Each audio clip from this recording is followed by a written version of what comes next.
Thank you very much. Please let's take our seats. Good evening, everybody. I'm Jambo. Mambo. Kwĩra.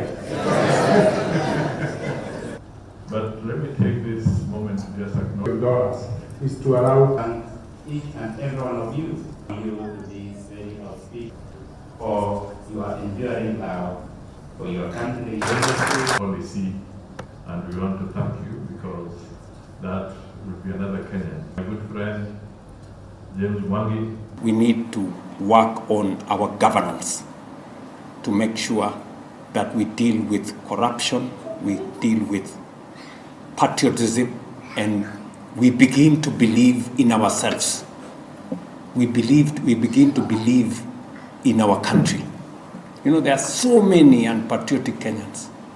They talk about Kenya as if they have a spare country. You know?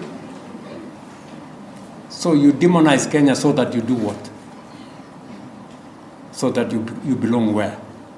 Who is going to give you their country? You know? So we need to work on the software of all of us. We need to begin to think, you know, about our country in a much more positive way.